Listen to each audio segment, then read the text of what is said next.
Bueno, y estamos con nuestro invitado Marcelo Albán, un amigo de la casa. Realmente ha sido para nosotros un gusto en todos estos programas tener a gente muy valiosa que nos ha ido dejando enseñanzas.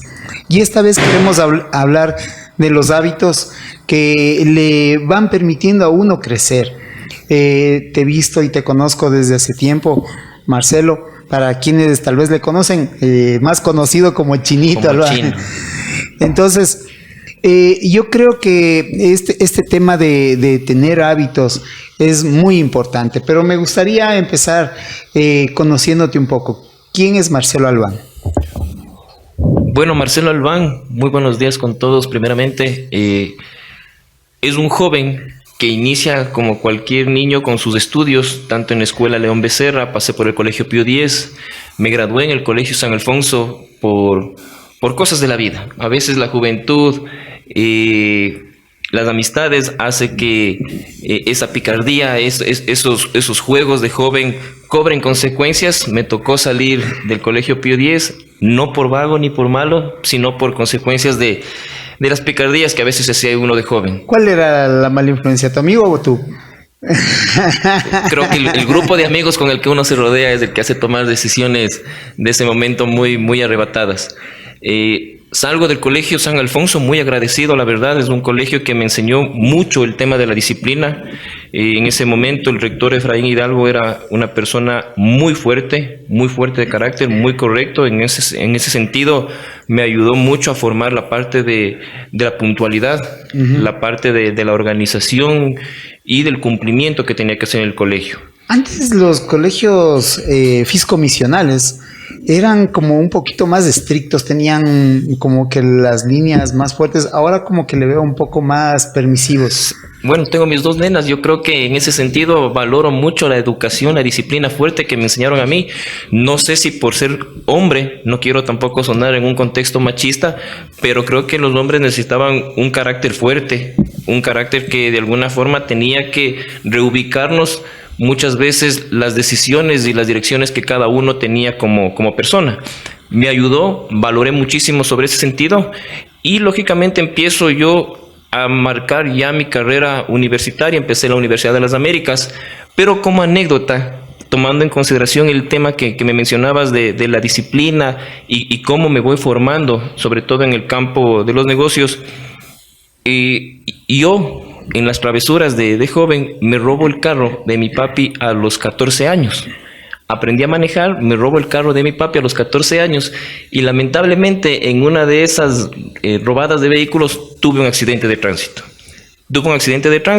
Mi papi se encontraba en la ciudad de Riobamba, él no se encontraba aquí, regresa de Riobamba y como anécdota viene, pregunta si estoy bien, me ve que estoy sano y salvo, me coge la llave del carro y me dice: te entregué el carro bien, me devuelves el carro bien.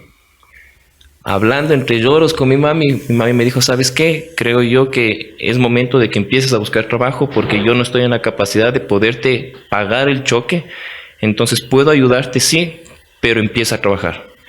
A los 14 años de ingreso de cajero de un negocio de pollo pasteurizado aquí en la ciudad de Ambato, donde sagradamente todos los sábados a partir de las 3 de la tarde iniciaba mi jornada laboral. Estudié en Quito, todos los sábados tenía que estar aquí. ¿Te acuerdas cuál fue tu primer pago? ¿El valor? Sí, $100 que como el negocio era de mi tía, por voluntad me daba. Yo trabajaba los 4 sábados del mes y me pagaba $100 todos los meses por ayudarle a ser cajero desde las 3 de la tarde hasta más o menos las 10 de la noche que cerraba el negocio. ¿Cuánto tiempo te demoraste en pagar la travesura? Mi papi me ayudó sacando un crédito, lógicamente porque el carro no podía esperar. Me sacó el crédito, me dijo: esto te presto. Eso es otra cosa que valoro mucho del tema de mi papá. Cuando yo le decía regálame, me regalaba. Cuando le decía te presto, tenía la obligación de pagarle. Entonces, el carro lo pagué en 3 años. Lógicamente, no creí que iba a durar mucho en el tema laboral. Terminé siendo cajero de ese negocio durante 10 años.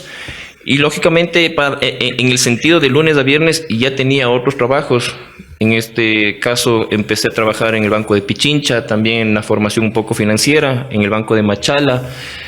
Me ayudó mucho también esas escuelas porque hablaban mucho del tema de la austeridad, que algo que me enseñó mi jefe en ese momento es no porque ganes más, gastes más. Que el churrasco que te pegas de $2.50, así ganes $1,000, el churrasco que te gusta cuesta $2.50. No tienes por qué buscar el de 4, no tienes por qué buscar el de 5. Y me empezaron a formar en ese sentido lo que es la cultura del ahorro. Entonces, financieramente me fue preparando también la banca, en ese sentido, lo que es la cultura del ahorro, cómo distribuir correctamente las finanzas, como hablábamos tras cámaras, el de no poner todos los huevos en una sola canasta, sino diversificar de cierta forma en los temas de los negocios. Y llego a tener la oportunidad de ser el gerente general de Teventas aquí en la ciudad de Ambato, sin conocer que yo era un conejillo de indias de esa gerencia general. Ingreso yo a la porque el conejillo de indias. Ajá. Yo ingreso en una reunión que se da entre el antiguo dueño y el actual dueño de Teventas. Conversan y me dicen, ¿sabes qué, Marcelo? Necesitamos que tú seas el gerente. Es una muy buena oportunidad.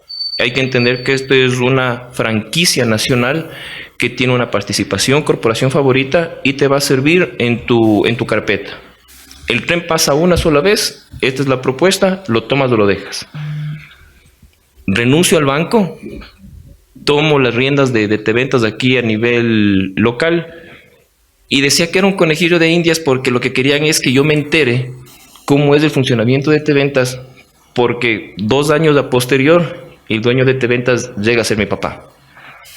Entonces, claro, cuando ya empiezan las negociaciones, mi papi me siente y me dice, ¿sabes qué? Yo no te quería contar, nosotros ya veníamos en negociaciones. En ese tiempo estaba con vida Sadim Solá, que era el representante, el dueño de Teventas a nivel nacional.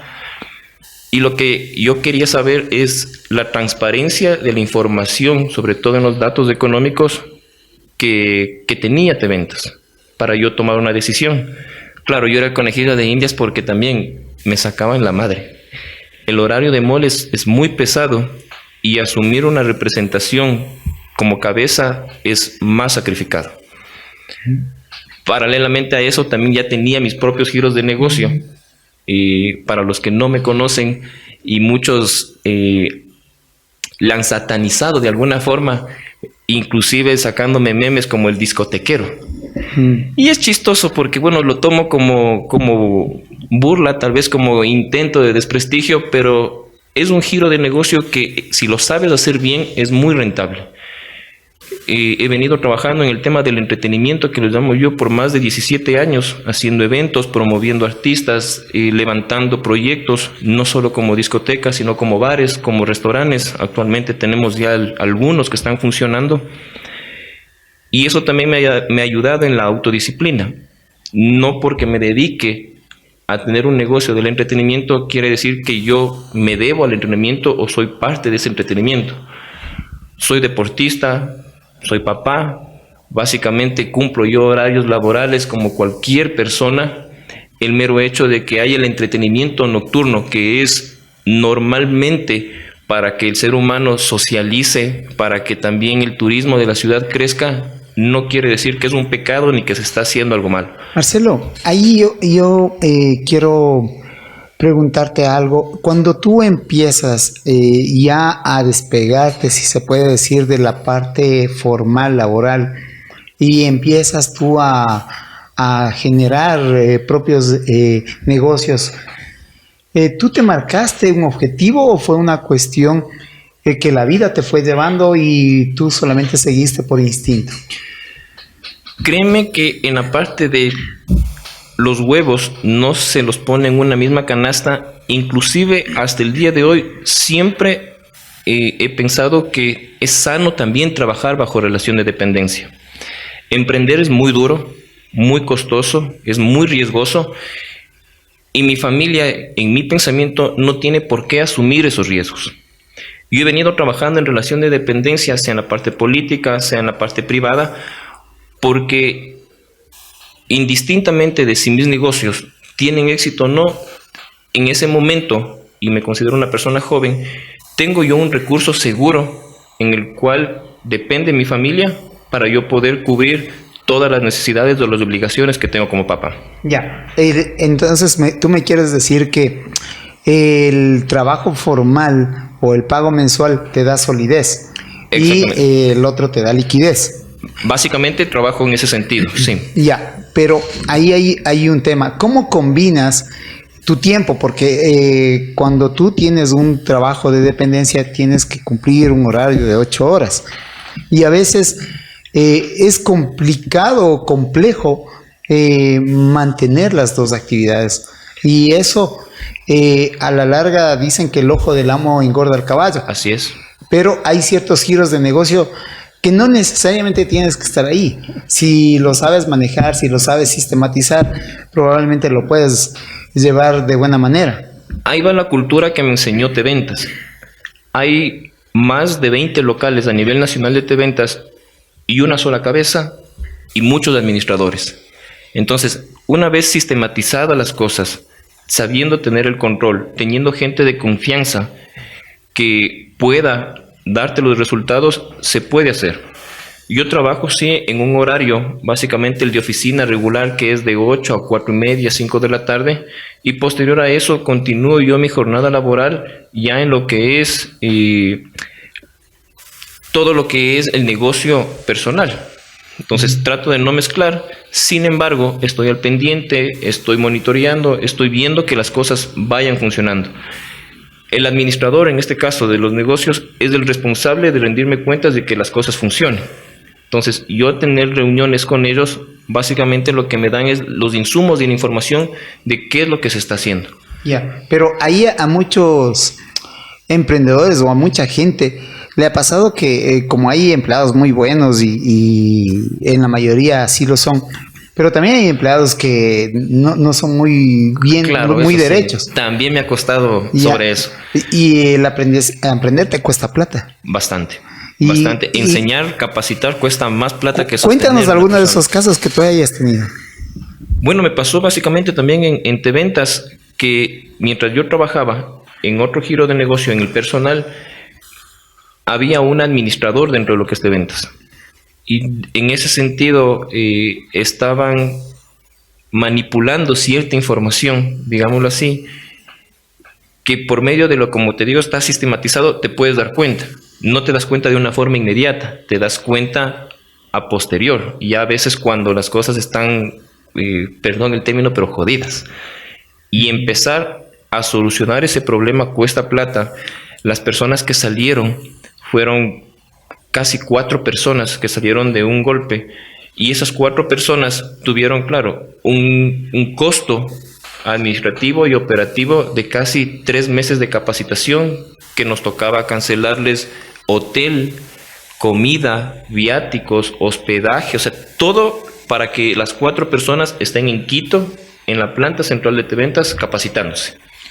Entonces, al momento de que salen ellos, volver a buscar personas de confianza, buscar personas que tengan esa experiencia de ventas, porque nos exige como corporación favorita también ciertos perfiles para poder hacer las contrataciones.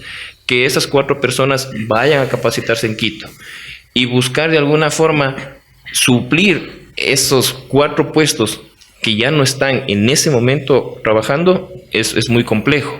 Entonces, doblar esfuerzo al personal que se queda. Uno como gerente empezar a sacrificar tiempo que antes tenía para otras actividades específicamente laborales, estar ahí también de planta, vendiendo, facturando, monitoreando, administrando. Entonces, es gajes del oficio que de alguna manera también te van marcando el carácter.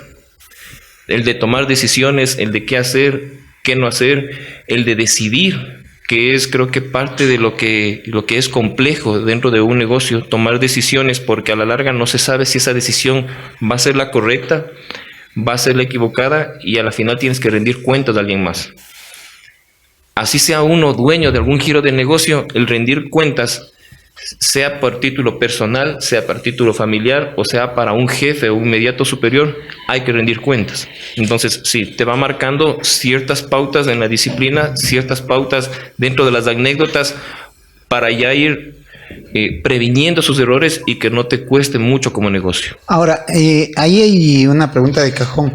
¿Qué es lo más fácil, pero qué es lo más productivo? Ir hacia los referidos, hacer una preselección de la gente.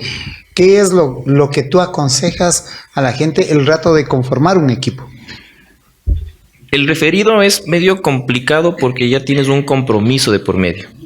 Entonces, cuando tú llegas cuando tú contratas tal vez a un referido, tú tienes un compromiso no con la persona, sino con la persona que te refirió. Y se genera muchas veces un conflicto de intereses porque la persona que llega con el referido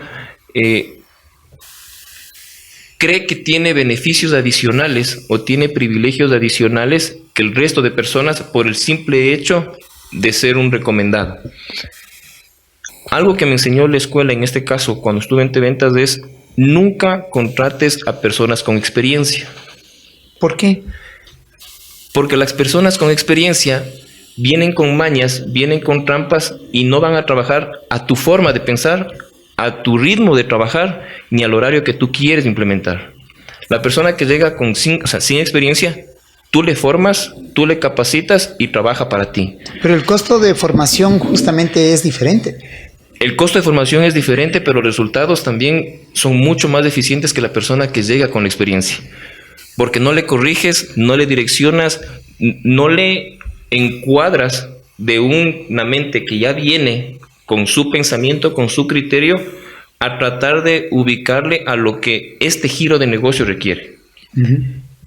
Y parte de Corporación Favorita, y en este caso Teventas, es muy estricto en ese sentido. No me contratan personas con experiencia. Ustedes le forman a lo que nosotros necesitamos como negocio. Y me ha ayudado no solo en Teventas, me ha ayudado en los giros de negocio que nosotros tenemos. Hay, lógicamente, consideraciones que tomar. Tenemos ahorita la línea de restaurantes. Y tengo que contratar a una persona que sepa de cocina, que tenga experiencia de cocina. Y, lógicamente, esta persona es la que tendría que capacitar a las personas que vienen sin experiencia. Uh-huh. Para empezar desde la cabeza, desde el jefe de cocina, a las personas que llegan a trabajar en la cocina sin experiencia, a que se encuadren al pensamiento, a la receta y a lo que ellos quieren, como jefes de cocina. Porque muchas veces también el jefe de cocina contrata a una persona con experiencia en cocina y te dice, ¿sabes qué? En el morocho no se usa leche, sino se usa crema de leche. Y empiezan los conflictos entre los dos de cuál es el que tiene la receta verdadera y cuál es el que no tiene la receta verdadera, y empieza a generarse a veces esos conflictos que ya en el ambiente laboral empieza a distorsionarse. O sea, hay puestos y puestos, o sea, hay perfiles. Por ejemplo, tú me acabas de decir, el jefe de cocina debe ser una persona con una carpeta comprobada. Exacto. Y que ya ha tenido trayectoria. Y el ayudante de cocina no necesariamente debe tener experiencia. No necesariamente. No necesariamente. Porque le va formando a la receta, al tiempo, a la velocidad de que la persona que le está capacitando la necesita, y en este caso el giro de negocio. Ya, en el tema de ventas externas, que es un tema súper complejo, ¿cómo tú ves ese tema de la experiencia? Yo creo que a veces también el tema de las ventas, uno nace con ese don de vender. Entonces, claro, yo no puedo tener experiencia de ventas, pero tal vez tengo un buen carisma, me veo bien presencialmente, tengo una facilidad de palabra, tengo coherencia de lo que digo y lo que hago. Entonces, si yo te digo a ti, William, vende un celular, te veo bien vestido, lógicamente con una facilidad de palabra y coherencia con lo que tú me estás diciendo, muy probablemente tienes ese don de vender, y lo que yo simplemente hago es darte las características del producto para que tú vayas y te puedas desempeñar de una manera adecuada. Teventas maneja el tema de ventas.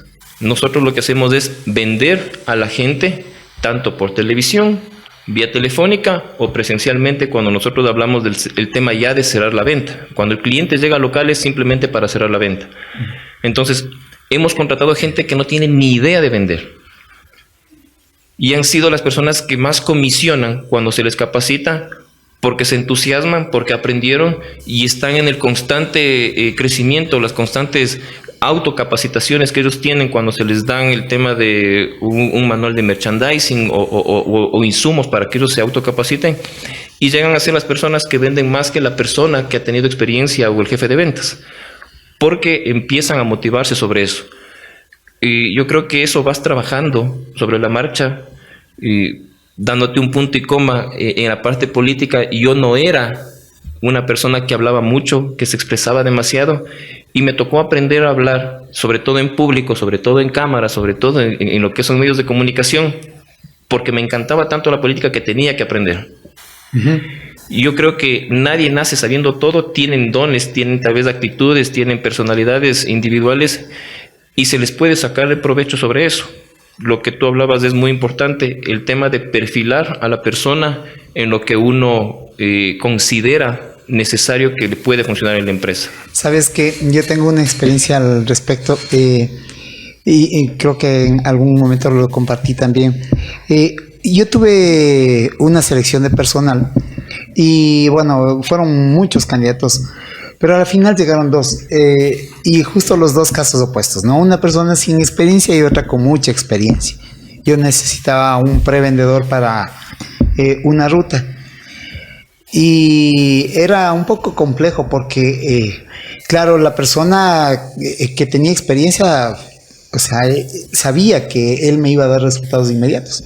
Conocía la ruta, conocía los clientes, conocía productos similares, pero vuelta la otra persona, como que se le veía con esas ganas, con ese aura que tiene el vendedor, facilidad de palabra, tenía una buena llegada.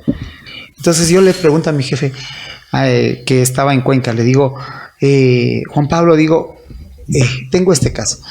Dice, a ver, ¿quieres resultados inmediatos o quieres resultados a largo plazo, pero que te dure? O sea, si quieres estar buscando a cada rato, que ya no te por un lado. Si quieres en realidad tener algo ya más fijo y que tenga la posibilidad de ser formado como la compañía. Y es verdad, o sea, realmente la gente con experiencia te da resultados inmediatos. Sí. Yo creo que depende de lo que tú estás buscando, porque hay giros de negocios que no esperan. Vos sabes que son temas inmediatos, y cuando se hace un negocio de ese instante. El negocio que no lo hiciste ese día nunca lo vuelves a recuperar. Ese es el lema, ¿no? Entonces, en esos temas de talento humano es un poco complejo. Y claro, uno va aprendiendo de esa experiencia. Y en tu experiencia, Marcelo, ¿qué tú le aconsejas a una persona que está emprendiendo, que viene recién armando su equipo de trabajo? Bueno, parte de las experiencias que hemos tenido es de que se saquen de la cabeza que emprender te va a dar tiempo libre. Creo que eso es un tema que en muchas de las reuniones que se ha tenido, a veces capacitaciones, a veces vienen muchas personas de automotivación y todas esas cosas. Algo muy claro es de que cuando tú empiezas a emprender, ya no se trabaja 2, 3, 4, 8 horas como normalmente se trabaja en una formación regular. Se trabaja todo el día, todos los días. O sea, el que busca emprender o tener su propio giro de negocio para tener tiempo libre está totalmente equivocado. Es un trabajo 24/7, es un trabajo que todos los días se tiene que solucionar problemas, y para eso uno de los consejos más grandes es, primero, rodearse de personas de confianza y personas que tengan el mismo objetivo que tú estás buscando como persona y como giro de negocio. Una anécdota que me pasó hace un par de meses. Nosotros en los negocios nunca hemos tenido sociedades. El giro de negocio ha sido personal, sí, con el apoyo financiero que gracias a Dios mi papi me ha dado por medio de la banca, que me ha pedido créditos para nosotros poder levantar algún tipo de iniciativa, pero no hemos sido socios de nadie. Hemos venido creciendo de una forma familiar, de una forma independiente, que es conflictivo. También tener sociedades familiares es muy duro. Ahí es otro cantar, o es otra problemática que también se puede topar. Pero hubo una oportunidad de entablar con un invitado que le tuviste aquí para hacer una sociedad muy interesante, porque los dos llegamos a un mismo pensamiento. Él es una persona que trata de no exhibirse mucho. Yo en el tema del entretenimiento, en el tema de los negocios, tampoco soy una persona que trato de exponerme mucho ante el público, pero el objetivo con él, cuando conversamos, fue muy claro. Ser los más grandes representantes de la empresa turística de aquí del centro del país. Paulatinamente empezamos a abrir 3 locales, uno ya está en Baños funcionando, uno estamos por aperturar el 9 de diciembre en Riobamba, uno estamos por aperturar, si Dios quiere, el 16 de diciembre aquí en la ciudad de Ambato, y estamos ya con un proyecto que estamos iniciando en el tema de Cumbayá, en la parte de Quito, y 3 proyectos más que queremos nosotros implementar aquí en el 2024. Entonces, es una persona, primero, arriesgada, que tenemos los mismos objetivos y estamos remando para el mismo lado. Entonces, rodearse de las personas que tienen el mismo pensamiento, el mismo entusiasmo de crecer, creo que te puede facilitar muchas cosas, porque empiezas también ya a abrirte un panorama no tan local como inicialmente estábamos nosotros trabajando, sino ya expandirnos en un ámbito un poco más nacional. Marcelo, y creo que es importante justamente el tema de las alianzas estratégicas. Considero yo que juntos puedes llegar lejos. Tal vez solo vas más rápido, pero claro, siempre acompañado es mejor.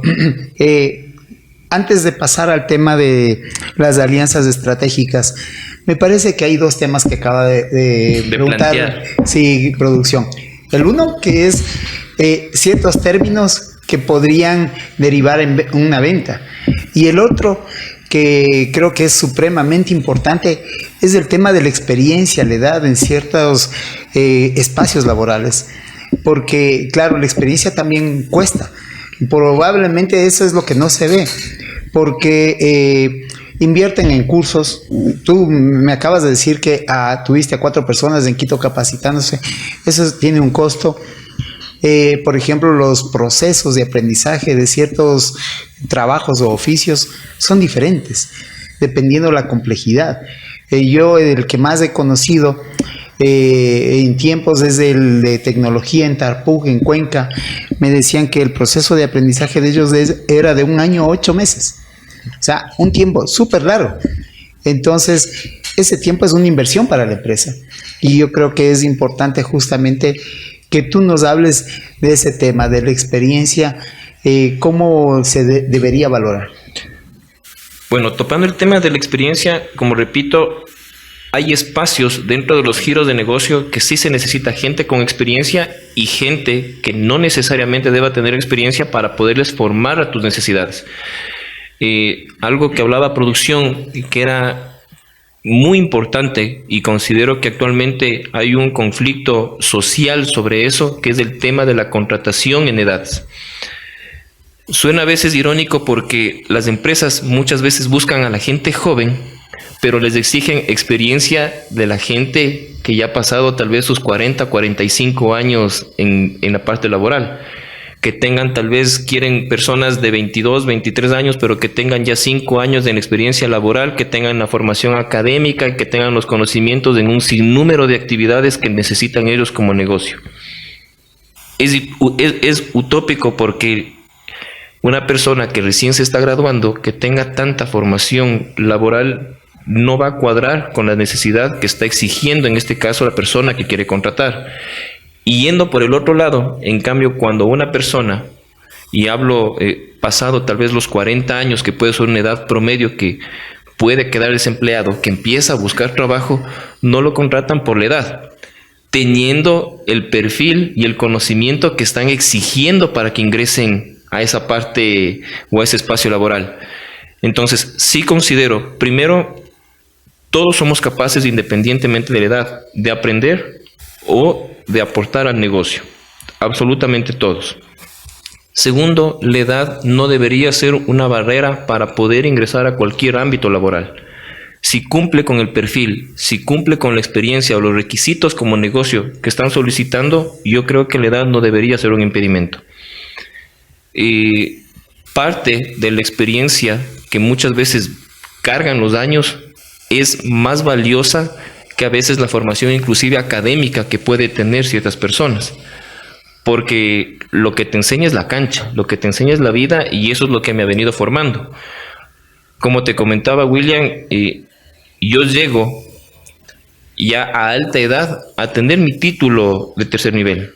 Yo era un estudiante, yo era un colegial, llegué a ser bachiller, ingresé a la universidad por cosas de la vida, porque mi actual esposa se queda embarazada, deserto la universidad, salgo a la parte laboral para poder empezar a darle estabilidad y seguridad a mi familia. Eso fue un planteamiento que yo hablé con mi papi. Primero les garantizo seguridad financiera y estabilidad a mi familia, y posterior volveré a retomar mis estudios. Tengo 36 años, hace un par de meses terminé mi formación universitaria. Lo digo con mucho orgullo para que muchas de las personas, en este caso jóvenes que desertan la universidad, no es tarde para seguir formándose académicamente, profesionalmente, ni tampoco en la parte laboral. He venido trabajando, he venido manteniendo a mi familia de una forma sólida y acabo de concluir mis estudios universitarios con un sinnúmero de capacitaciones y diplomados que he venido formándome también en el largo del proceso. Marcelo, yo tengo ahí dos cosas que quiero decirte. Primero, yo creo que algo similar me pasó. Imagínate, yo a los 40 años me puse a estudiar tercer nivel, bueno, concluí todo. Pero la parte más importante probablemente viene donde tú efectivamente coges a cierta edad ya el reto de emprender. Y yo creo que tú vienes siendo uno de los referentes de la nueva generación de empresarios. Estás todavía germinando tus emprendimientos, tus empresas, pero sé que lo vas a lograr. Sé que vas a llegar lejos. Y eso a veces es súper complejo, y ahí vamos al tema familiar, porque manejar dentro de una organización familiar ciertos liderazgos, ciertas pautas, puede ser complejo. ¿Cómo lidiar en este caso cuando de pronto tú quieres emprender conjuntamente con la familia? Yo creo que emprender con la familia es lo más complejo de cualquier giro de negocio, porque hay esa relación sentimental de por medio y muchas veces discusiones que se pueden tornar en la parte comercial o profesional derivan en resentimientos familiares. Me ha pasado un montón de veces que con mi papi, tiene un carácter bastante fuerte, chocamos de manera muy a veces hasta grosera, que nos hemos dejado de hablar por meses y no llegaba a la casa de mis papás, y lógicamente la que sufría en ese caso era mi mamá, que trataba de ser una mediadora, de que vengan, conversen, solucionen su problema, porque al final no era un problema personal ni familiar, sino netamente de los negocios. Llegan a un punto tal vez ya de madurez, de que cada uno con sus funciones y con sus responsabilidades, mientras cumpla y se rinda cuentas al final del mes, todo camina bien. Hay horarios que cumplir, hay obligaciones y responsabilidades que cumplir, y hay beneficios que eso también te da. Entonces, si tú lo tienes claro, empieza a funcionar, creo yo, de una manera adecuada. Adicional a eso, un consejo que se puede dar a nivel general es: no todos los miembros de la familia sirven para el giro de negocio. Podrás ser el papá, la mamá, podrás tener 5 hermanos, no necesariamente todos van a servir al giro de negocio. El giro de negocio está planteado a un objetivo, y si es que todos encuadran en el perfil para trabajar, bienvenido sea. Si no, lamentablemente no todos pueden entrar.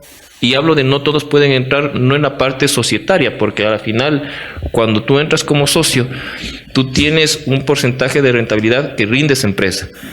Hablo específicamente de trabajar por un sueldo, porque al final eso también hay que diferenciar mucho. Uno trabaja y cumple horas y cumple responsabilidades y gana un sueldo independientemente de si es o no es socio. Y la parte de la sociedad, lógicamente, no necesariamente tiene que cumplir alguna obligación dentro del giro de negocio, sino esperar de que los números sean positivos para tener una retribución económica al riesgo de invertir un capital en ese giro de negocio. Entonces, dejar claro los puntos o todas las cartas sobre la mesa de cuál es el negocio. Si es que todos se van a involucrar, saber si es que realmente todos pueden o no pueden servir dentro de ese negocio trabajando, porque no todos pueden tener el tiempo, no todos pueden tener el mismo objetivo o no todos tienen el perfil que en esa empresa que se está creando puede funcionar. Oye, yo creo que ese es un tema que se lo debe tomar muy en serio, que dentro de una organización o de una organización familiar, me refiero, no todos están aptos para apostar por un proyecto. Exactamente, o sea, dentro de mi familia, y medio feo ponerle como ejemplo, está T-Ventas, en el cual está financieramente liderando a mi papá, administrativamente maneja a mi madre, y mi hermano es un vendedor. Y no estoy yo metido en T-Ventas, yo ya salí de ahí, y mis otros dos hermanos tienen otros giros de negocio. Tenemos la cadena de pollos rosterizados, en el cual mi hermano es el que está encabezando la parte del pollo rosterizado. Pero no me ves trabajando a mí, no le ves trabajando a ninguno de mis otros hermanos, aún siendo una empresa familiar, porque los perfiles no nos dan para estar ahí. Y yo estoy trabajando en otro giro de negocio y ninguno de mi familia está trabajando o ganando un sueldo sobre ese giro de negocio. Es porque o no están aptos o no quieren o simplemente el perfil no está adecuado para lo que nosotros estamos manejando. Sin embargo, todos somos una sociedad.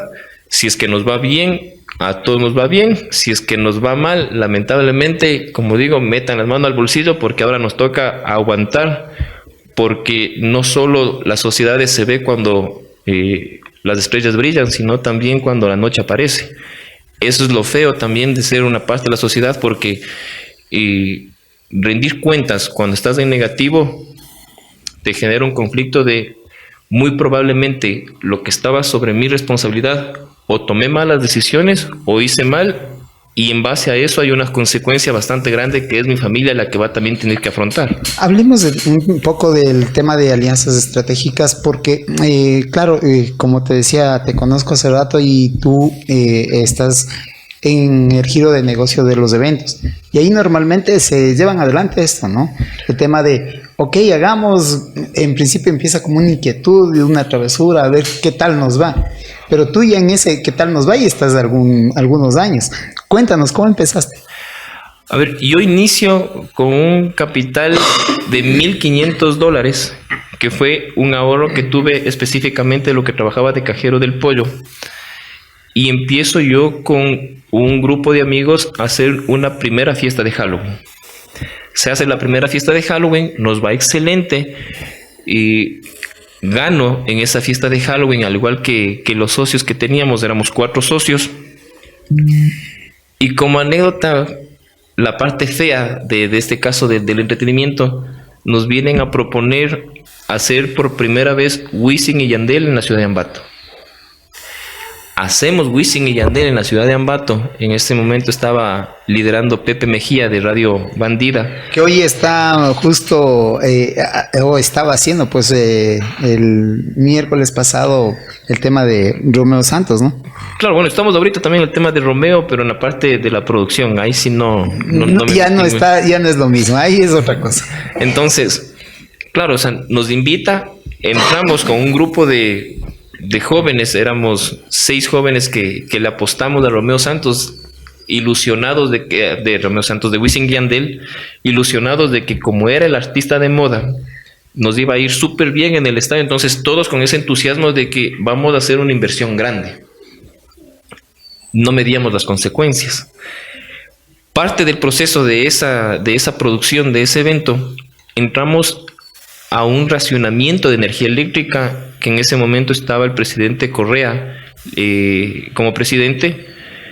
Entramos en un proceso de racionamiento eléctrico y existió una prohibición de que no se podía hacer espectáculos públicos nocturnos. Nada de lo que involucre show nocturnos. Entonces nosotros teníamos proyectado hacer eso a mediados de julio, si no me equivoco, y como empezaron a haber esas ciertas restricciones, aplazamos la fecha para noviembre. Pero para noviembre empieza también ya los artistas a hacer mayores exigencias. Y ya no teníamos que comprar el pasaje de avión, sino teníamos que pagar el combustible del jet privado que Wisin y Yandel se había comprado en ese momento, y aparte pagar diario el estacionamiento en un hangar aquí en la ciudad de Ambato para que pueda parquear el avión. Empezaron a exigir muchas más cosas. Entonces, claro, poniendo números a grosso modo, el evento que salía 300,000 terminó costando 600,000 quebrados. Fue la gente que esperábamos, pero ya los valores referenciales que nosotros teníamos dentro de una primera propuesta se salieron de control. Y ahí es lo jodido, o sea, 17 años, cada uno con una deuda de aproximadamente $25,000. ¿De dónde? Empezaba otra vez, le dije a mi padre, que fue con mi paño de lágrimas de ese momento, ¿sabes qué? Le digo, te juro, nunca más me meto a hacer estas cosas, necesito que me eches una mano porque me están colgando de los pulgares, tengo que pagar esa deuda. Me ayudó a sacar un crédito, empezamos igual, en este caso me ayudaron para poder pagar ese crédito, trabajaba para poder pagar ese crédito, eso terminé pagando por 5 años esa mala decisión. Pero lo chistoso es que a carta seguida viene Aventura por primera vez en Ambato y me dicen, ¿sabes qué, Chino? Hay esta oportunidad. Yo le digo, papi, hay esta oportunidad de esta, si no le fallamos, por favor, apóyame. Apóyame. Me dice, oye, pero me juraste ya no meterte en estas cosas, que sí. Me dice, esto es una lotería porque, claro, o sea, si se pierde no se queda agarrado más que el aire. O sea, el de las carpas se lleva las carpas, el de las luces, del artista la plata. Todo el mundo se fue contento y uno se queda colgado en una camiseta, básicamente. Se da lo de Aventura, revienta Aventura, entonces, claro, gano, pago lo que tenía pendiente, y ahí le dije a mi papi, vamos, aprendí, borrón y cuenta nueva, y empezamos a trabajar ya un poco más formal el tema del entretenimiento como tal. De ahí ya vinieron opciones un poco más sostenibles en el tiempo, que ya eran como el tema de bares, el tema de discotecas, que empezamos ya a trabajar sobre eso, y gracias a Dios, sí tenemos una representación, una imagen que se proyecta sobre los jóvenes de lo que hemos venido haciendo. Hemos venido garantizando el tema del entretenimiento aquí en la ciudad de Ambato y nos ha ido súper bien. Marcelo, tú te me estás yendo de largo. Aquí hay un tema que es importante porque, a ver, cuando pierdes, y como tú dijiste hace un rato, asoma la oscuridad. Sí. Sí. Pero ¿cómo te toca cabildear con todos los socios? Porque claro, cada quien empieza a salvar responsabilidades y esto no es mi culpa, es la... O sea, ¿cómo en el tema de espectáculos puedes tú mitigar esto? Creo que ahí va la parte de la corresponsabilidad y la madurez que uno asume cuando entra a un giro de negocio. O sea, si tú les dices, en este caso, cuáles son los valores, cuál es la posible rentabilidad que se puede generar, y tú les hablas claramente que la posible rentabilidad que tú puedes ganar se multiplica por 10 el riesgo que vas a asumir, porque básicamente no eres dueño absolutamente de nada, entra ya en un plano de conciencia de que sí, tienes toda la razón. Bueno, va la parte formal, va la parte documental, en la que uno también se garantiza de que si es que las cosas van mal, legalmente tú tienes esa responsabilidad sobre las acciones o omisiones que se puede generar en ese tipo de negocios. Ya, ahí hay otro tema también, porque tú el rato que ya tuviste el problema de racionamiento, podías haber dicho, ¿saben qué? No vamos. Ok, pagamos el anticipo y nos quedamos ahí. ¿No les resultaba más barato hacer eso? Ahí va el tema de los caprichos. La verdad es que juega mucho a veces o el entusiasmo o el ego o esa necesidad de poder cumplir un objetivo, como te digo, sin asumir consecuencias que nosotros estábamos tal vez en ese momento, a esa edad, no prediciendo. Nosotros decíamos, es Wisin y Yandel, y Wisin y Yandel se llena el día que sea, a la hora que sea, en el lugar que sea, la fecha que sea. Dábamos por sentado algo que a la final no fue. Puede haber sido por el cambio de fecha, puede haber sido porque se nos volaron el tema del presupuesto. Mucha de la gente, y eso vas aprendiendo, que cuando ya se posterga algo, pierdes un cierto grado de credibilidad sobre ese evento, y la gente lo que quiere es, ¿sabes qué? Si es que ya me suspendiste, devuélveme la plata y me guardo mi plata en el bolsillo. Si es que me animo, vuelvo a comprar. Y si es que no ha pasado nada, que se presente. Entonces, eso vas aprendiendo con el tiempo. Te estoy hablando cuando yo tenía ahí 17 años, que no tenía experiencia alguna en el tema de entretenimiento, pero me ganó el entusiasmo de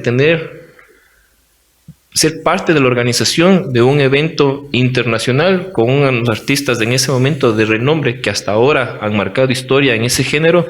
Entonces sí, me siento parte de haber estado en un evento tan grande, asumiendo las consecuencias negativas que se asumieron, pero con el aprendizaje que me costó bastante en la parte financiera, para ir tomando decisiones y ser mucho más prudentes en las próximas decisiones.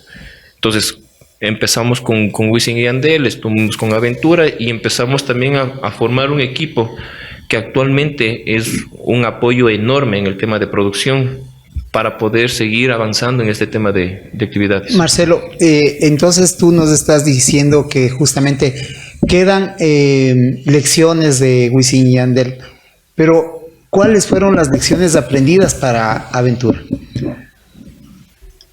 Ahí no hubo lección.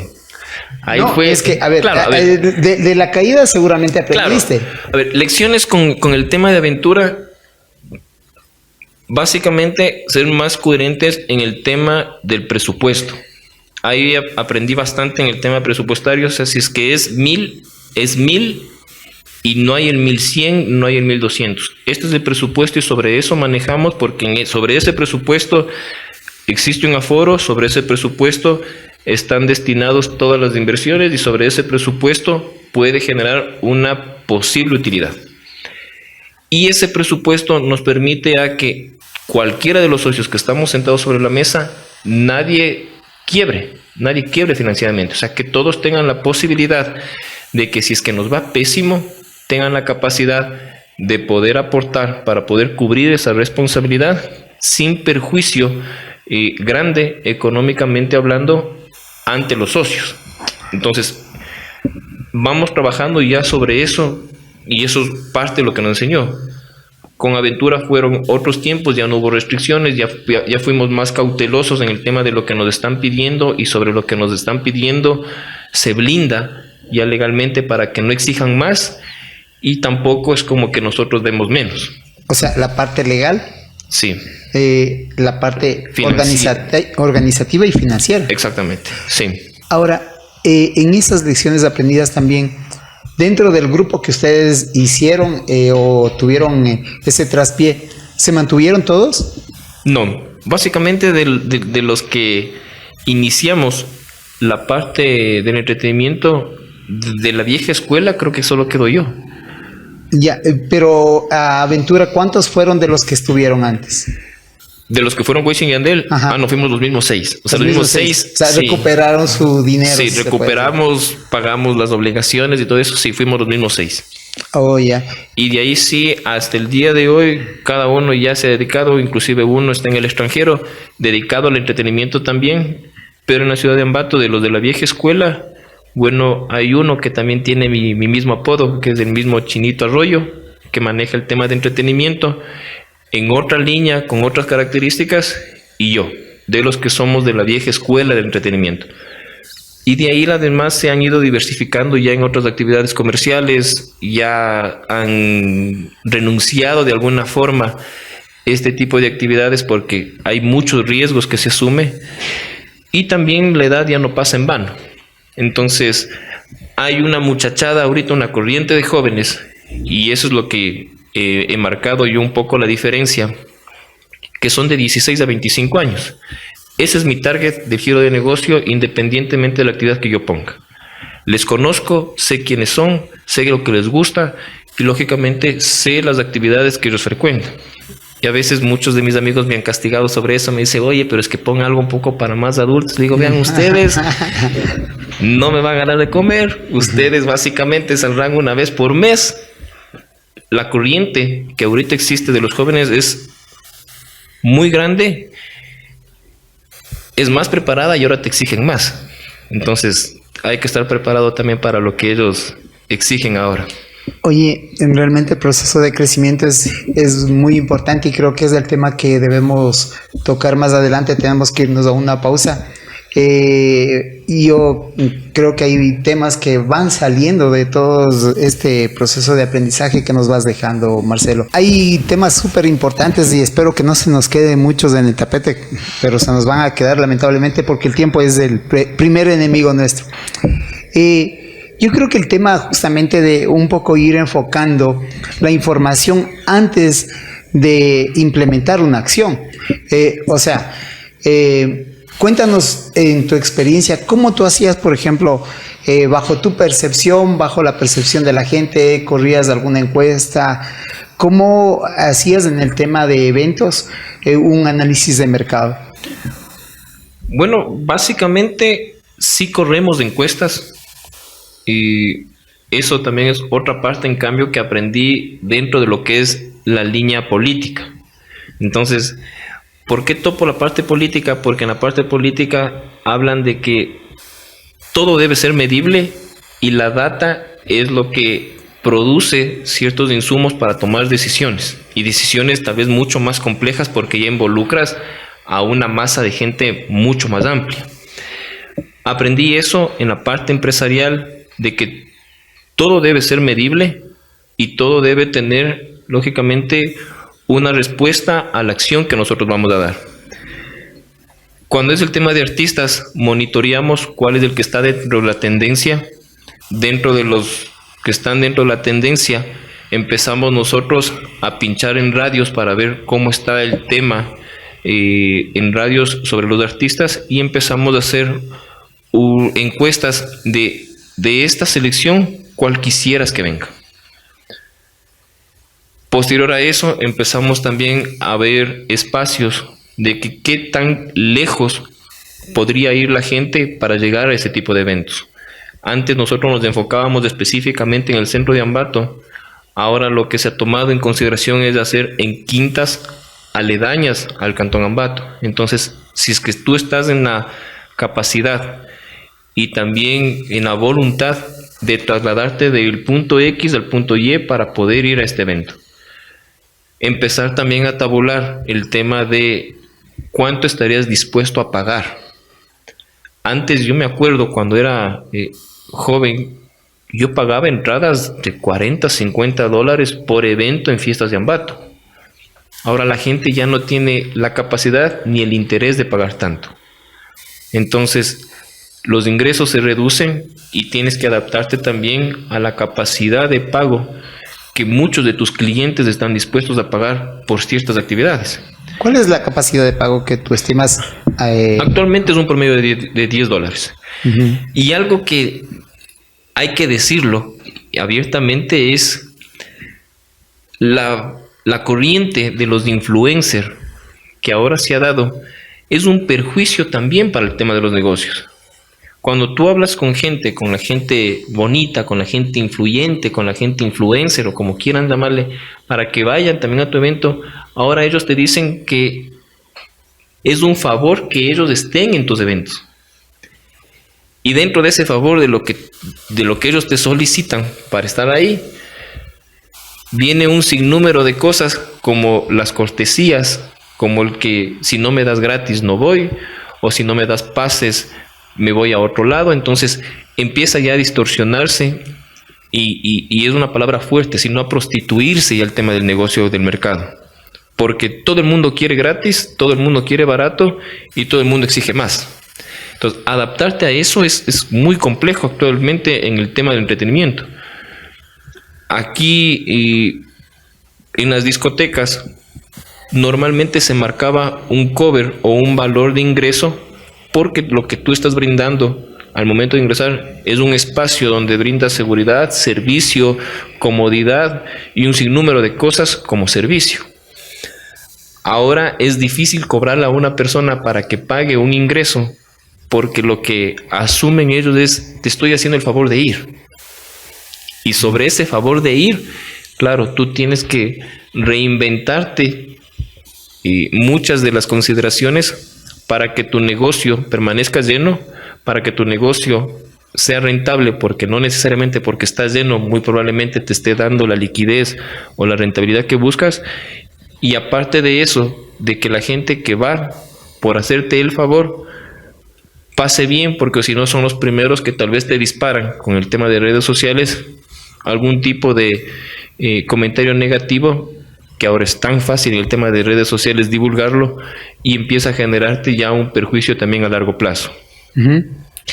Es muy complejo manejar este tipo de consideraciones que antes no las había, ahora las existen, ahora las hay, y sobre eso también trabajamos en medio de encuestas, de tabulaciones,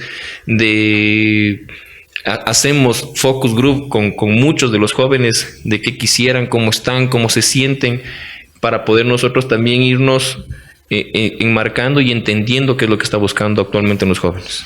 Oye, y hablando un poco de tendencias y ese tipo de cosas, y yo veo que se está tomando el conocimiento desde otros ángulos, que ya no es específicamente la lectura.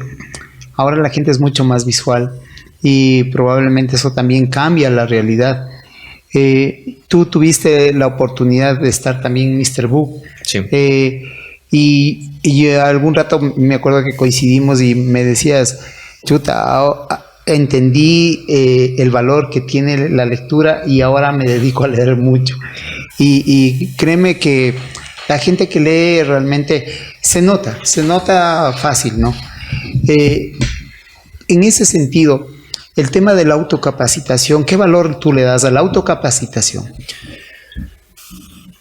Yo le doy un valor demasiadamente alto, porque tener esa fuerza de voluntad de autocapacitarse o de robarte un tiempo para ti vale muchísimo. Me había olvidado que estaba también en Mr. Books, armé la tienda de Mr. Books. Parte de ese proceso me ayudó a entender el tema de la lectura, qué tipo de lecturas existen, cuál es una lectura que me podría interesar a mí o que me levante interés a mí. Inclusive me sentía a veces hasta obligado a leer cosas que no quería para poder sugerir a la gente que llega, porque Ambato es muy lectora. Crean o no, Ambato lee bastante. ¿Cuál es el promedio de lectoría en Ambato? ¿Promedio en números? Ajá. A ver, los que más leen son los jóvenes. ¿Ya? Eso, cuando hicimos nosotros la encuesta para levantar la tienda de aquí de Mr. Books, los que más leen son jóvenes de 12 años a 21 años. Son la gente que más lee de lo que es el Cantón Ambato, específicamente novelas del romanticismo. Entonces, se envuelven en esas lecturas de novela romántica juvenil y pasan entretenidos leyendo. Y el punto promedio de facturación de los Mr. Books de Quito, la referencia es Ambato. A ver, ahí sí te entendí. En Quito, los que más facturan son los ambateños. Antes de que exista Mr. Books Ambato y hayan tomado la decisión de que Mr. Books exista en Ambato, es porque cuando levantan la data de la facturación promedio de allá de la capital, se dieron cuenta que después del quiteño, como parte del Mr. Books de Quito, la segunda facturación tenía Ambato. Ambateños iban a Mr. Books a comprar bastantes libros. Cuando levantan acá, claro, se dan cuenta de que efectivamente, yo decía, están locos, o sea, ¿quién lee? ¿Quién lee teniendo el celular, teniendo WhatsApp, teniendo algunas aplicaciones para poder leer? ¿Quién compra un libro? ¿Quién gasta un libro? Porque también el ticket promedio de un libro estamos hablando de $20. ¿Quién gasta $20 en un libro de que veía yo temas, desconocía totalmente? Crean o no, hay gente, y muchísima gente, y sobre todo jóvenes, que leen bastante. Entonces, claro, empieza a levantarme esa iniciativa también de coger un libro y saber, bueno, ¿por qué se llevan tanto este libro? Me pego una ojeada y empecé ya, no voy a decirme a enamorarme de la lectura, pero sí a leer mucho más y con mayor frecuencia de lo que normalmente lo hacía. Me ha enseñado bastante. Me ha enseñado inclusive hasta para poder expresarme de una manera adecuada, palabras, aumentar un poco el vocabulario, tener temas de cultura general, tener temas de historia que me llamaba muchísimo la atención. Entonces me ayudó muchísimo, y ahí va la pregunta tuya. ¿Qué valor le doy a la autocapacitación? Yo creo que debería ser, si es que hay que calificar del 1 al 10, debería ser un 11, por el tema de, primero, determinar de que yo necesito aprender, necesito conocer más, no quedarme en un espacio de ignorancia, porque a la final eso también te retribuye primero en el conocimiento tanto personal, profesional, inclusive cultural, cuando estás en alguna conversación, de tener criterio y ser coherente con lo que estás diciendo. La autocapacitación en la parte profesional, y la valoro muchísimo también porque independientemente de lo académico, creo que ese conocimiento que tú tienes va dejando también huellas en el proceso de tu vida, en las decisiones que tú vas tomando y en la perspectiva de cómo tú puedes ir viendo la vida.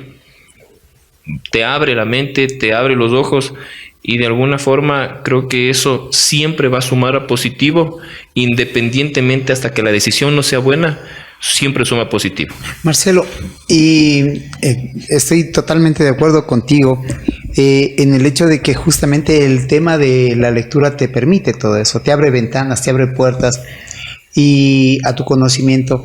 Y a mí me pasó justamente eso. Bueno, yo empecé a estudiar motivado, creo que por una persona que en realidad fue, si se puede decir, mi mentora. Y ese tema, te digo porque cuando yo llegué a la universidad, a mis 40 años, me di cuenta que hay mucho conocimiento que tú vas acumulando y lo que hace la universidad es ordenarla. O sea, tú tienes conocimiento, pero la universidad o las academias o los institutos lo que hacen es un poco organizar todas esas ideas desordenadas que has ido aprendiendo en la vida. Y eso es importante también. Entonces, el valor del aprendizaje va de la mano con la experiencia. Eso sí. Y cuando hablamos de experiencia también y hablamos de organización, hablamos de disciplina. Tú eres una persona que también tienes esa cualidad, y es allá también donde me gustaría que tú nos comentes, porque a veces mucha gente dice, no, es que el trotar es una novelería y bueno, están un montón de noveleros en las maratones. Desde que te conozco tú has tenido ese apego hacia el deporte. ¿Cómo te has ido tú formando? Porque la verdad, este es un tema que no ha parado desde que te conozco. Bueno, como en la introducción, cuando me presenté, sí, soy una persona que me encanta el deporte. He venido practicando deporte durante toda mi vida. Fui seleccionado de la provincia de Tungurahua, participé en la selección de Ecuador en un campeonato sudamericano en Venezuela, estuve por Uruguay, pertenecía a las filas del técnico universitario siendo macareño. Fui a las filas del Macará. A eso responde el color de tu... Eso siempre, el corazón y la ropa celeste. Posterior a eso, pertenecía a la selección también de la universidad, en la Universidad de las Américas. Jugué en la Católica. Entonces, toda mi parte juvenil siempre fue relacionada al tema futbolístico, y lógicamente en lo que son los intercolegiales, la selección de atletismo, de vóley, metido siempre en el deporte. Me ha encantado el deporte, considero que por ese lado sí me ha dado facultades atléticas para poder desempeñarme, y es una parte de mi vida que me dedico al gimnasio y luego ya me deslindo completamente del deporte, que un amigo me viene y entre tragos me dice, oye, ¿sabes qué? ¿Por qué no hacemos un Ironman? Ni idea de lo que era un Ironman. Me pongo a investigar, entonces claro, me doy cuenta de que existe el triatlón y que el Ironman era el triatlón, pero con distancias extremas. Dije, ¿estás loco? Primero, en ese tiempo yo no tenía la visa para hacer un Ironman, porque normalmente se hacía en Estados Unidos. Digo, pero si es que se hace en Ecuador, en algún momento de la vida me meto a entrenar y te hago. Al año siguiente abren el Ironman de Manta y me llama. ¿Sabes qué? Esta es tu oportunidad. El Ironman me enseña a hacer el proceso de entrenamiento demasiado disciplinado, porque son horas extensas de entrenamiento. Siempre he estado yo trotando y todo eso de una forma muy empírica, muy personal, muy por tema de salud. Pero cuando me involucro ya el tema del triatlón, veo que también existe una parte profesional y existen técnicas y existen horarios y existen tablas y existen un montón de cosas que yo desconocía a su momento. Entonces, cuando me involucro al triatlón, sí, era 4 de la mañana los entrenamientos y era 4 de la mañana porque yo tenía que ya trabajar a las 8 de la mañana. Y si me despertaba a las 5 no cumplía el objetivo del entrenamiento para poder llegar al tema de la competencia. Y se empezó a hacer esa disciplina también ya como parte de la vida. La hora que es la hora que se inicia, la hora que se hace y a la hora que se termina es la hora que se tiene que ir. Entonces empecé a trabajar sobre eso, que también va mucho relacionado ya en el tema también familiar y en el tema laboral. Esa disciplina ha ido formando de que mis nenas, en este sentido, hay un mensaje que yo siempre les digo: lo que se inicia, se termina. Si tú iniciaste por capricho un curso de inglés, el curso de inglés inicia en enero y termina en junio te acaba. O sea, no te sales en marzo, no te sales en abril, no te sales en mayo. Mi hija se metió a entrenar fútbol de la misma forma. El campeonato inicia en tal fecha y termina tal fecha y empezamos a trabajar una disciplina sobre eso. Si tú quieres y decides estar, terminas. Si no, no pierdas el tiempo haciendo algo que simplemente por capricho quieren hacer. Con el triatlón me marcó exactamente lo mismo. Me preparé demasiadamente fuerte y al día de la competencia no terminé. Y entro en un proceso de depresión medio intenso. Era la primera vez, y no es que yo sea la gran cosa, pero era la primera vez que yo me sentía derrotado. En la parte deportiva era la primera vez que no había concluido algo. Entro a nadar en el mar, aquí se nada en piscina, no tenemos playa.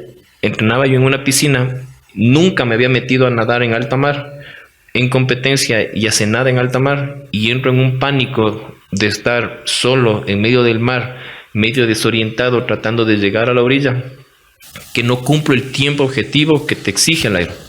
Al rato que salgo, el americano es mucho en el tema de la disciplina también y en la parte estricta. Me ve que yo salí en la hora que no tenía que salir, me dijeron: ¿estás bien? Digo: sí. ¿Puedes continuar? Sí, lamentablemente el tiempo ya no te da, me reiteraron el chip, siéntate.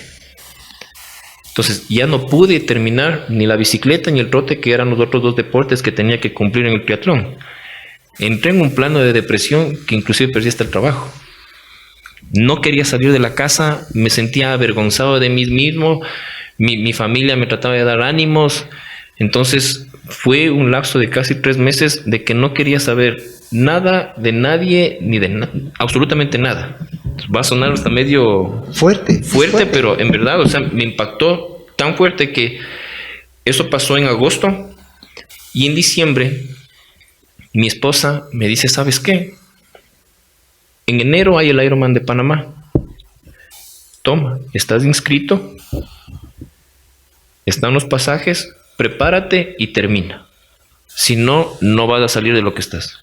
Y efectivamente, me empecé a preparar, cogí la recomendación de mi esposa, fui en el 2015, fue el Ironman de Panamá, terminé el Ironman de Panamá y regreso de alguna forma reivindicado personalmente de que pude hacerlo, pude lograrlo y empecé también a formarme sobre eso.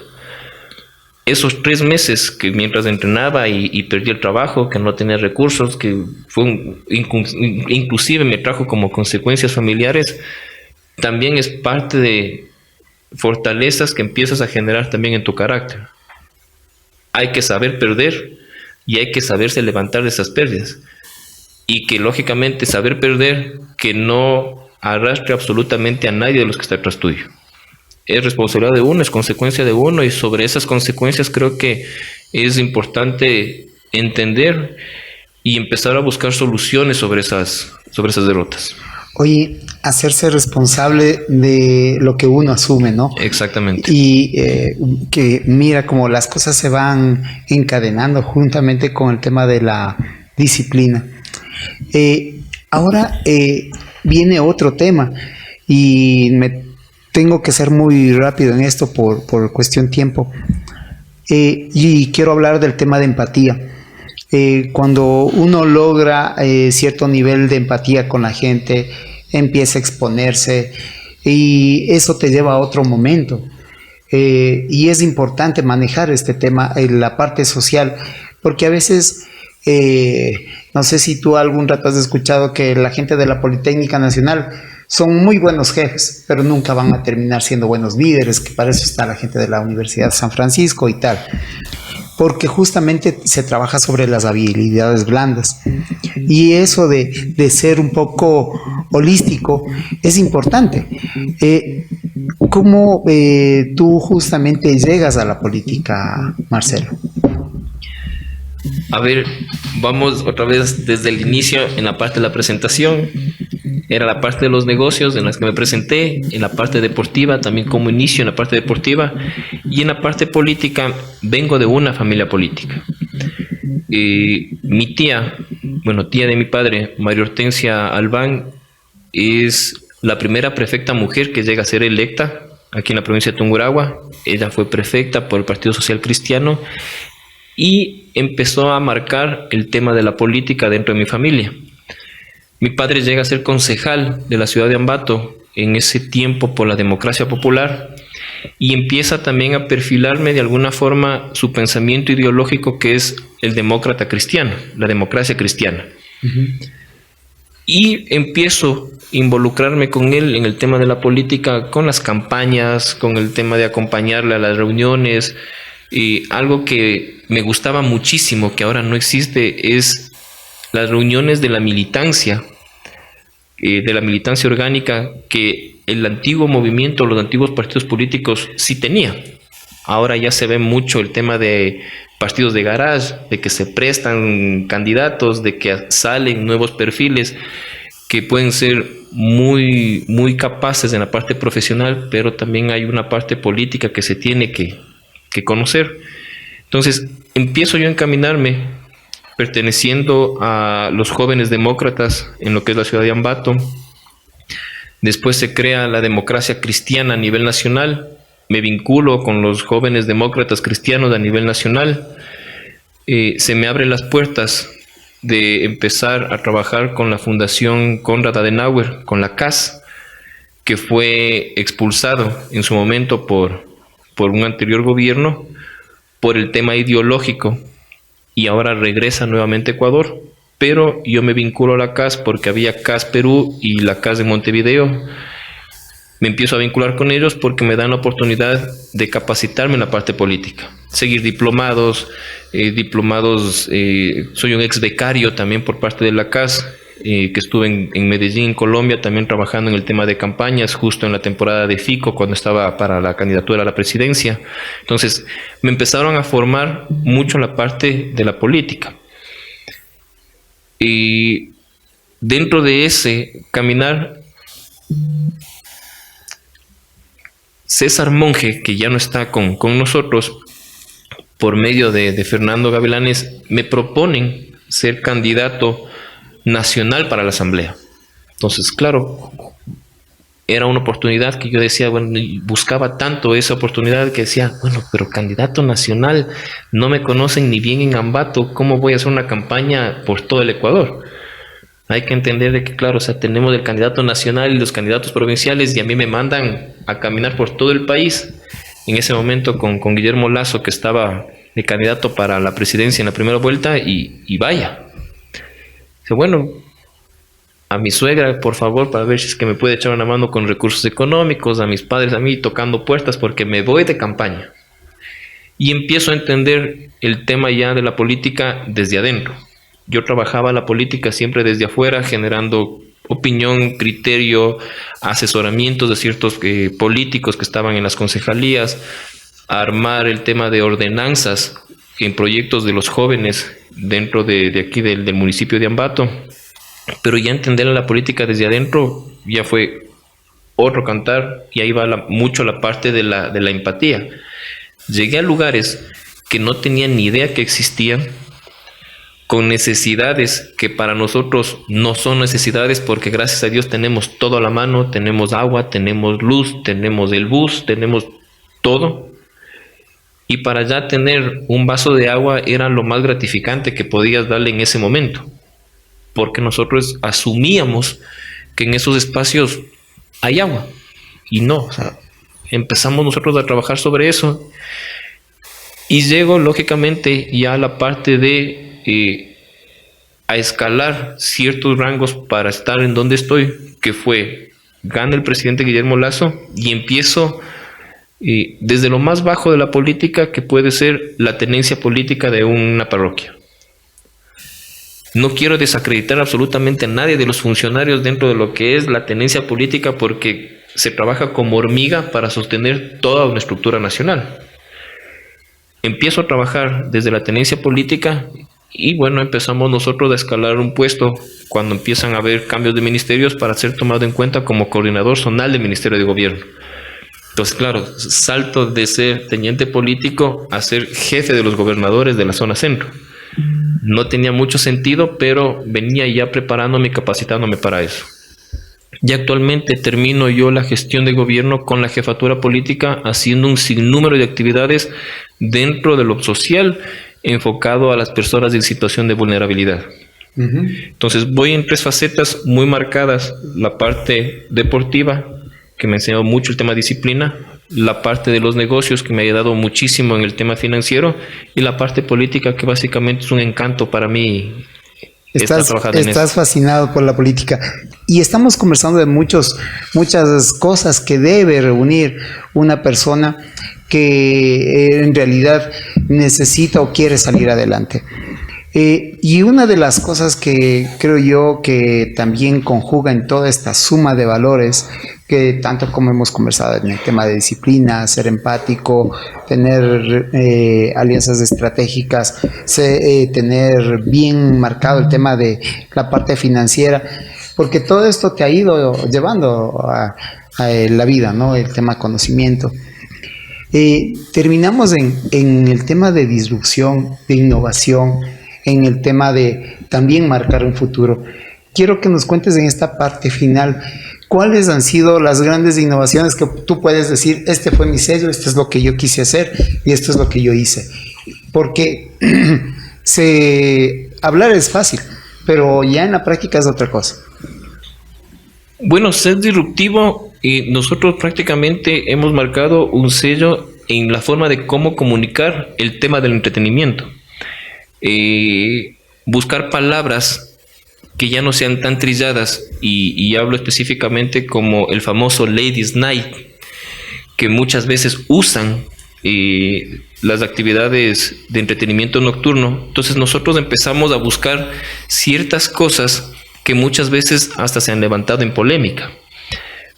Me acuerdo una vez que nosotros empezamos a actuar sobre el mes de la mujer, y hubo una crítica de una chica de que se sintió ofendida en el tema de la discoteca, por tal vez alguna persona, un caballero imprudente pegado a los tragos. Entonces se vio vulnerada en su ámbito personal. Se levantó un poco de polémica diciendo que deberíamos nosotros cuidar esos temas. Era una persona que tenía muy arraigada el tema de la reivindicación de los derechos femeninos, el tema del feminismo y todo eso. Entonces es complejo también tratar de compaginar ciertos pensamientos cuando a veces las cosas sí se pueden salir un poco de control. Esto cuento como anécdota porque al mes siguiente, para no usar el tema de Ladies Night y toda esa situación, empezamos nosotros a levantar una campaña del Yo Perreo Sola. Entonces, claro, empezamos nosotros a reivindicarnos esta crítica que nos fomentaron, transformarla en algo positivo, implementarla en el tema también marquetero y lógicamente en un plan de acción. Entonces, cuando nosotros lanzamos el Yo Perreo Sola, empezamos a crear espacios específicamente para mujeres que no quieren estar con caballeros porque quieren estar simplemente entre ellas, bailando, pegándose un buen trago y disfrutando también de un espacio que se pueda considerar seguro para ellas. Llegó a tal punto de que esta iniciativa fue bien vista por ojos también feministas,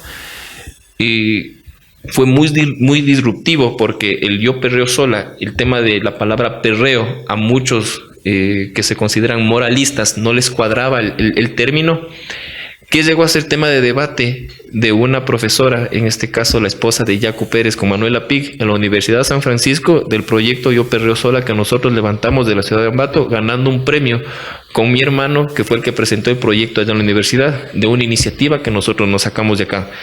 Entonces, esos procesos disruptivos de comunicación, o en la época del paro, que también sacamos nosotros una campaña de comunicación de hay el paro, hay el pari después del paro. Entonces, claro, o sea, la gente empezó a hablar medio fuerte a nosotros de que sí, que el paro, de que estamos en una crisis, que estamos nosotros y nosotros pensando en fiestas y nosotros pensando, no es que estábamos pensando en fiestas ni nada, pero estos temas disruptivos que a veces se vuelven polémicos, puedes sacarle una ventaja competitiva sobre ciertas actividades comerciales que pueden ser tu competencia, porque están hablando sobre ti. Oye, y tú me haces reflexionar acerca de algo.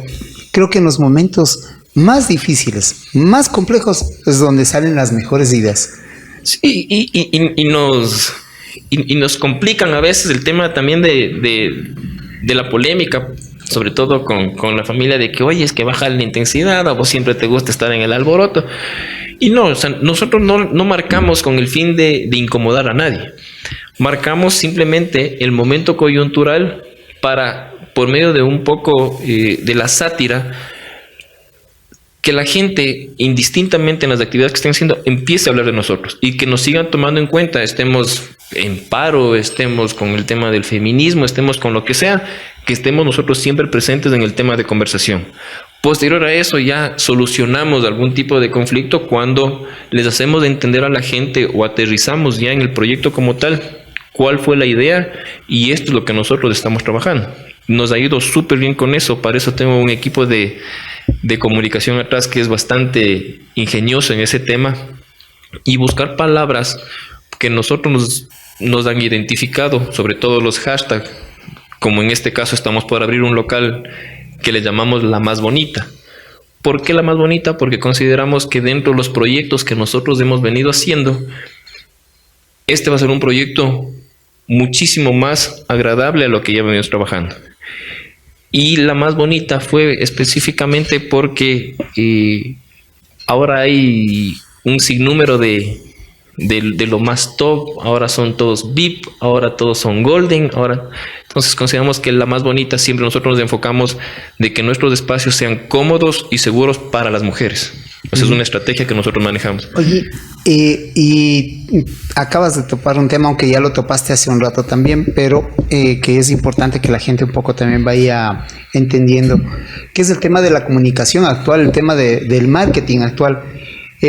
Tú nos hablaste de los influencers, pero ya en un cargo público viene otro tipo de cosas.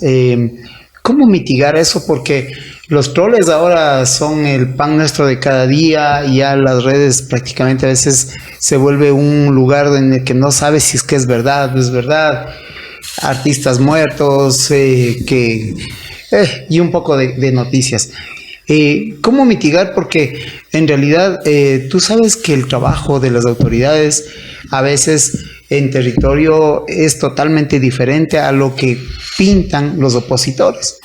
Y no te hablo solamente como funcionario actual, sino más bien como un ciudadano. ¿Cómo ves este tema, el marketing? A ver, en el tema del marketing, en lo político, para yo inmiscuirme en la parte de la política, me senté con toda mi familia y les fui también muy claro.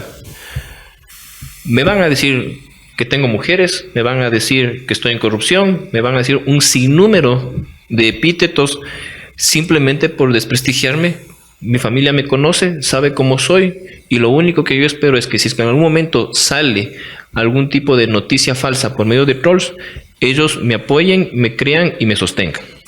Eso fue 4 cosas que yo hablé específicamente con mi familia para yo poderme inmiscuir en la parte política.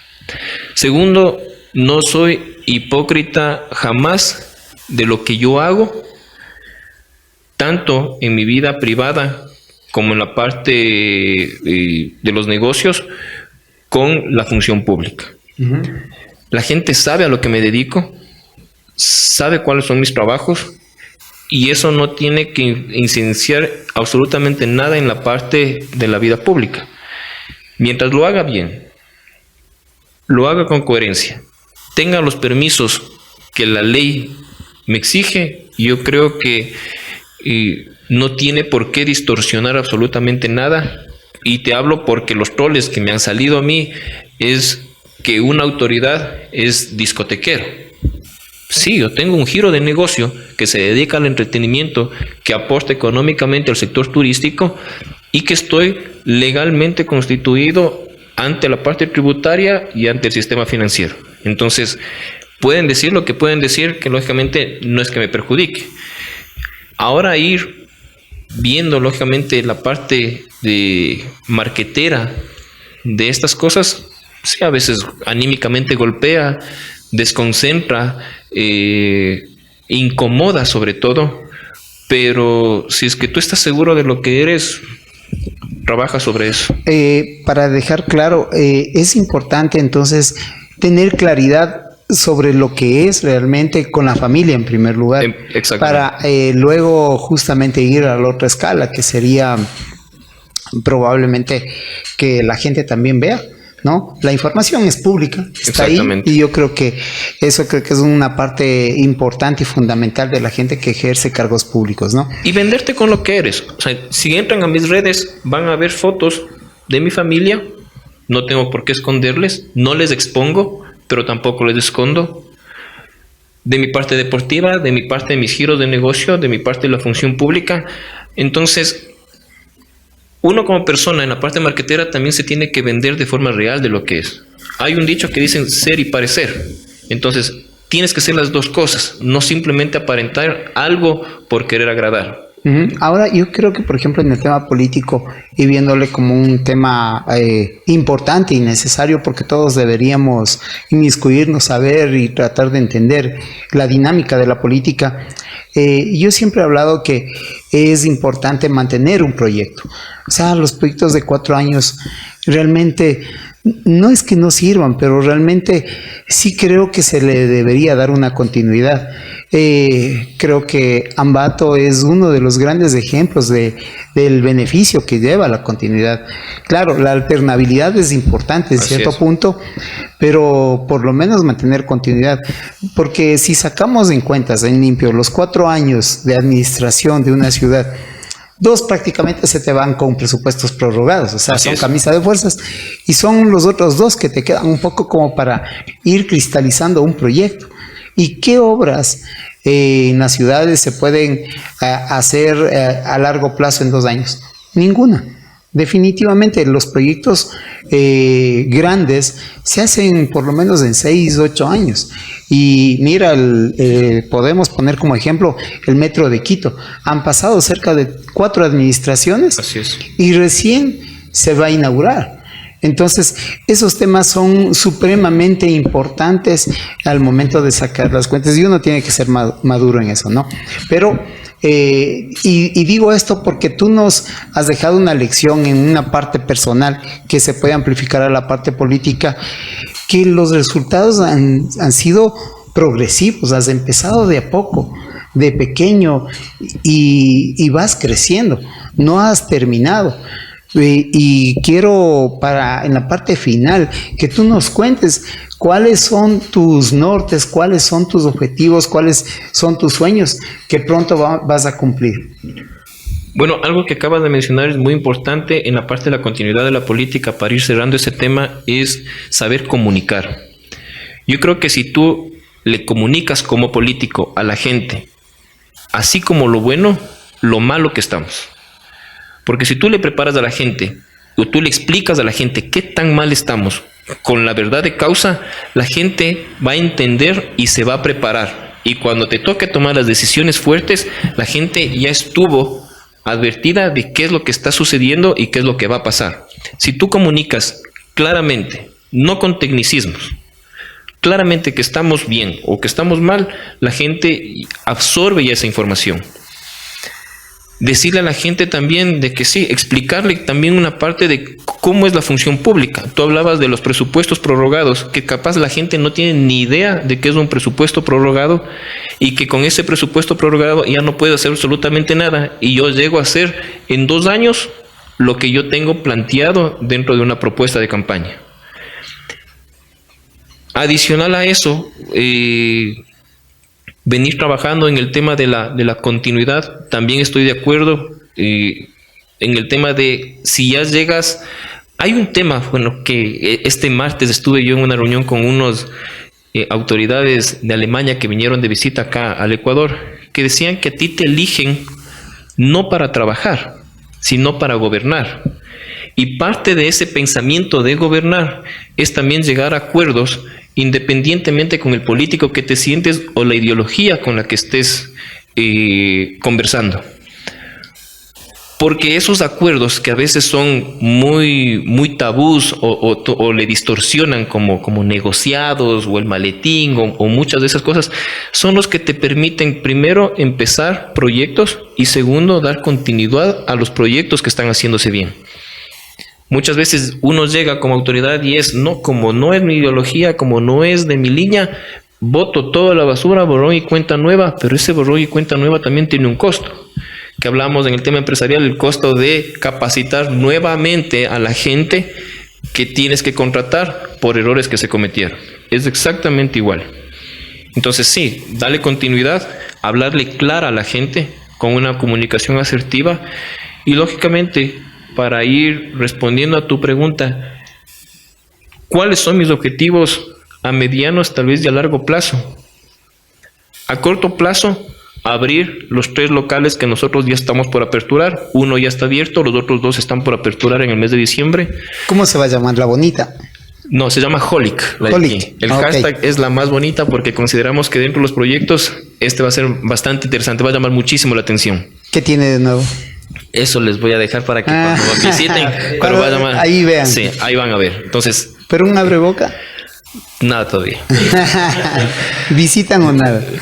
De ahí, lógicamente, proyectos personales a índole de negocios. Estoy muy enfocado en ser el más grande empresario de entretenimiento turístico del centro del país. Ese es el camino, eso es lo que quiero hacer y es lo que vamos a lograr. Y en el tema político, les firmo aquí, voy a ser el próximo alcalde de la ciudad de Ambato.